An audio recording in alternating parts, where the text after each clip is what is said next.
Not a day goes by without me thinking about what happened back then. Not a day goes by that I don't think about him. And I remember those events in all their minutest details. It all started less than a week before that day. Early Sunday morning, Doug returned from a business trip. He is an excellent salesman, and this business trip was the most successful in his life. The commission he earned on that last big sale would have allowed us to pay off the remaining 25 years of the mortgage on our house in one payment.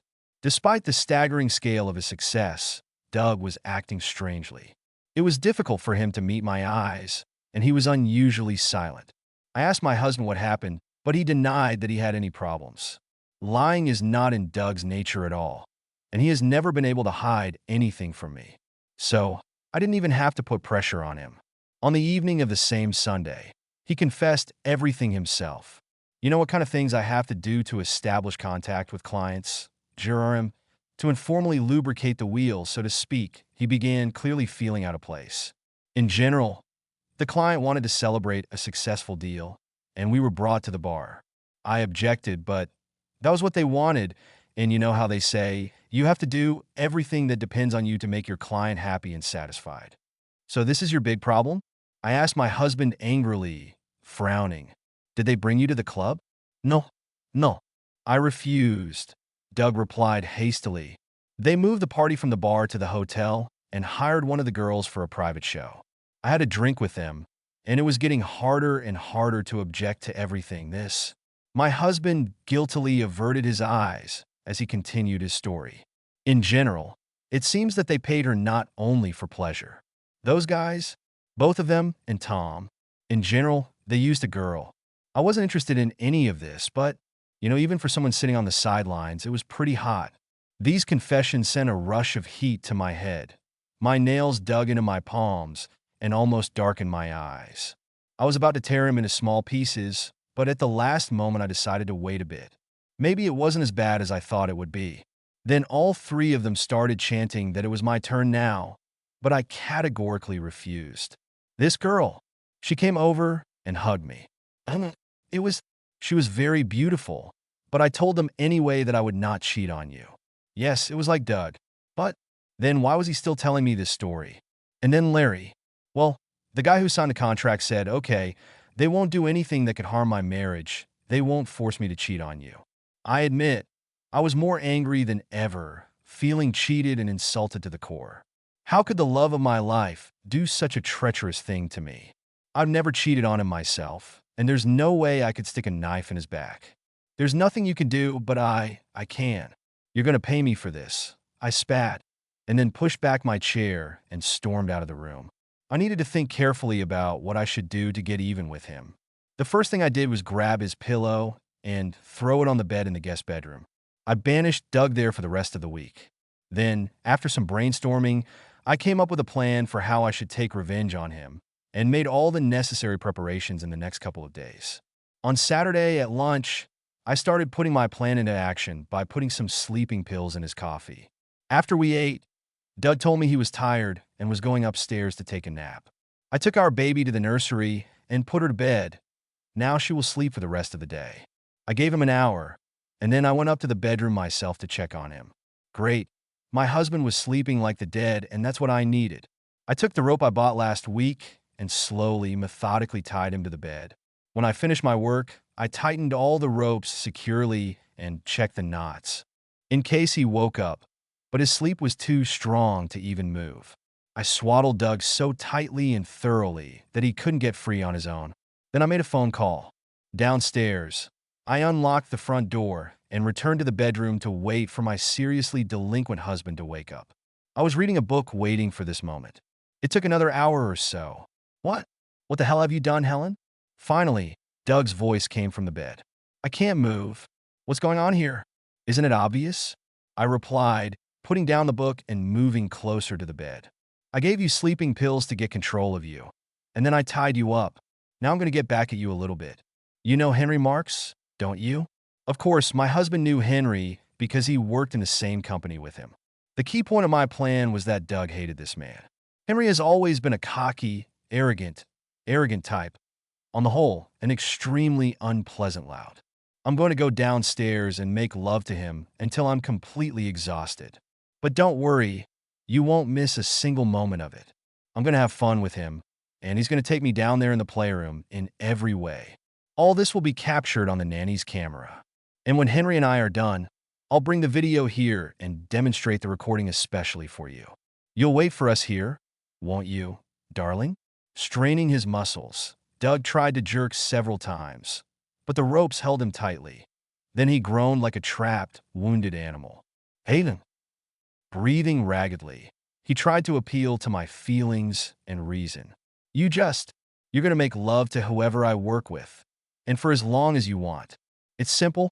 This is absolutely not comparable to what I did. Just think about it. How can I show up at work when he's bragging to everyone about it? Well, yes, this is the devil's revenge. Maybe you're right. But I raise my finger. It's your own fault that such retribution was required. And I can't think of a better way to make sure you never do anything like that again.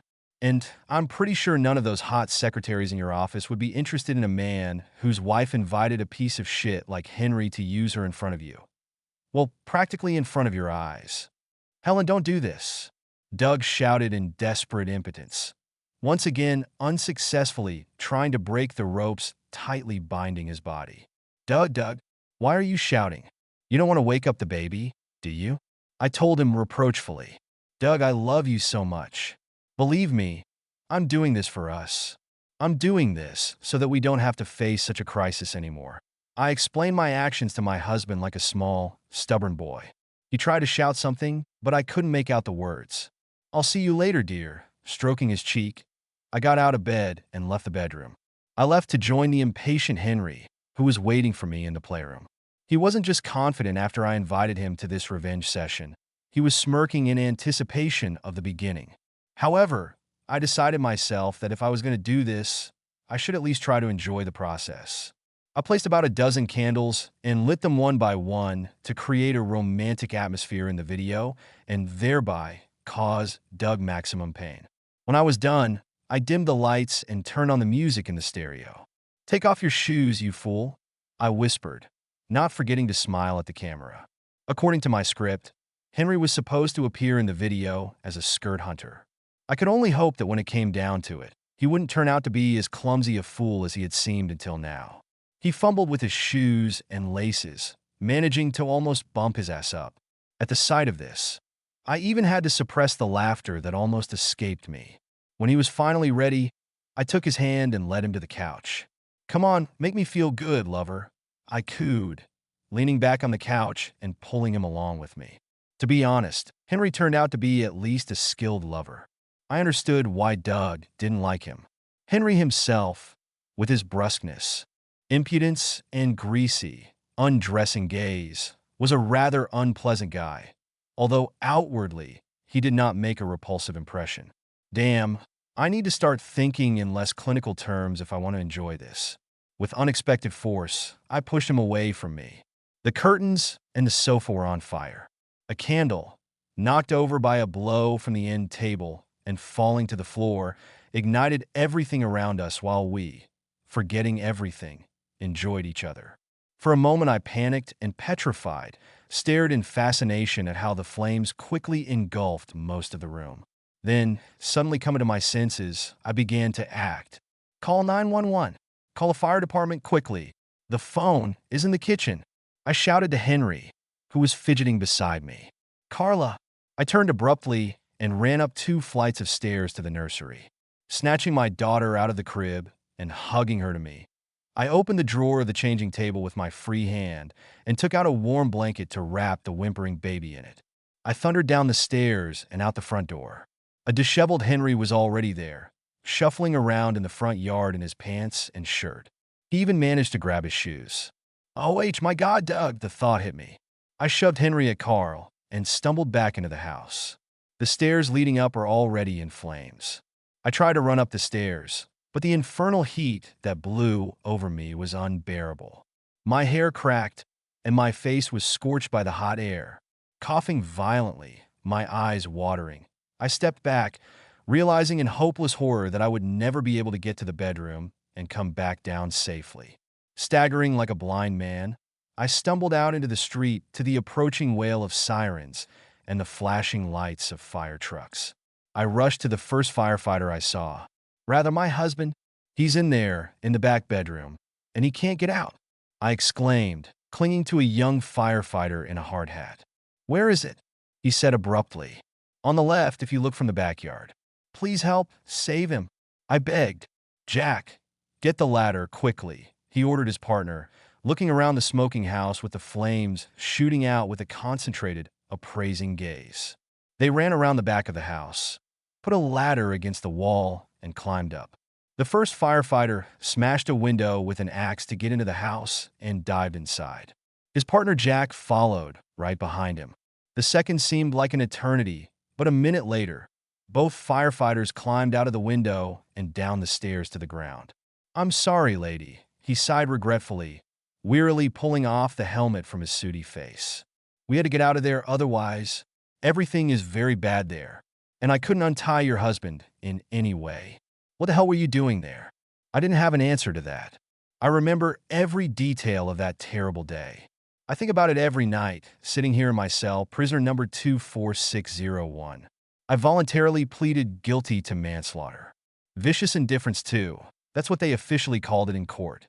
My lawyer said that this phrase has been around for a long time, but it seemed to me that they had come up with it specifically for me.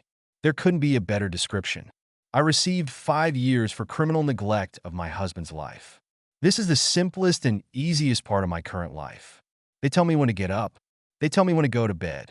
They tell me when and what to eat, when to go to the toilet, and when to go for a walk. They tell me when it's time to work and what exactly I should do. It's all very simple. But what happens after I'm released? What will happen to me when I can use every waking moment to remember what I've done? What were the last moments in Doug's life like? Maybe the hot air mercifully burned out his lungs, rendering them useless in the blink of an eye, and he quickly suffocated from lack of oxygen? Or did he feel his flesh swelling and burning alive, melting the plastic from the watch band into the bursting skin, and his body writhing in blinding flashes of unimaginably terrible torments? What were my husband's last thoughts? Was his mind torn apart by the terrible pain? Or from the realization that the woman he trusted most in this world had drugged him, tied him up, and thus taken his life? Did he think about the betrayal of the person he loved most in this life, the only one to whom he would turn for help if he himself found himself in a difficult situation? When his flesh was burning alive, did he think about how he could have been so wrong in his trust? And how could I disrespect him so much that I let him die because of some mistaken, perverted idea of revenge? Was Doug still alive and conscious enough to realize that I had at least tried to save him when the fireman burst into the bedroom and tried to free him? Or was it too late at that moment? I will take very good care of myself. I will eat right. I'm going to do sports. I will do everything in my power to live a very long life. And I will do my best to maximize the number of remaining days of my life in order to relive my actions over and over again, and especially the cost of their consequences. That will be fair. This will be the ultimate revenge that I will bring down on the person who deserves it most, on myself.